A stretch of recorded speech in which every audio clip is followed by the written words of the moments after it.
Après la célébration de Noël, Richard a commencé à perdre beaucoup de force. Il passait une grande partie de ses journées à dormir.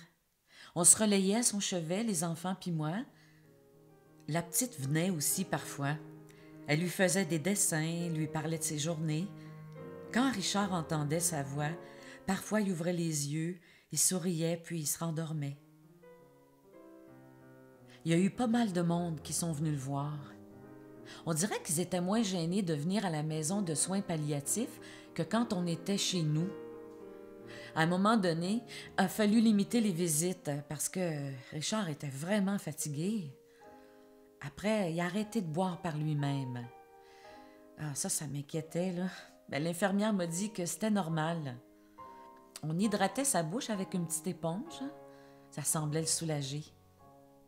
Rendu là, on dirait qu'on devient hyper vigilant à tous les signes qui apparaissent. La vie est comme en suspens. On attend sa mort.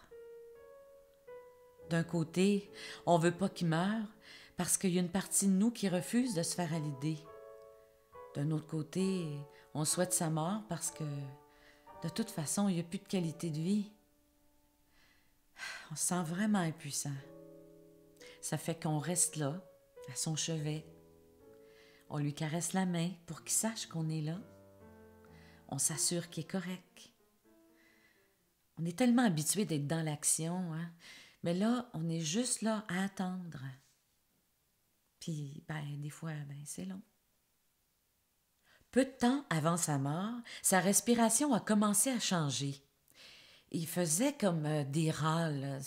C'est comme un roucoulement à cause des sécrétions. Hein? Ils disent que c'est normal, mais il reste que c'est impressionnant. J'étais soulagée de ne pas être toute seule à la maison avec lui. Ensuite, il a commencé à faire des pauses respiratoires.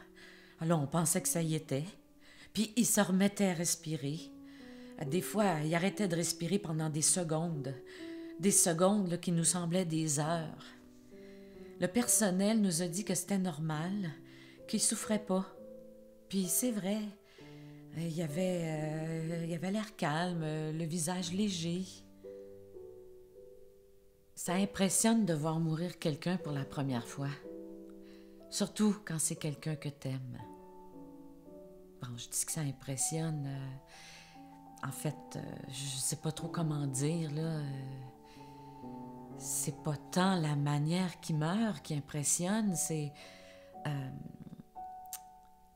je cherche les mots, je sais pas comment dire, là. Il est mort comme une chandelle qui s'éteint parce qu'elle manque d'air.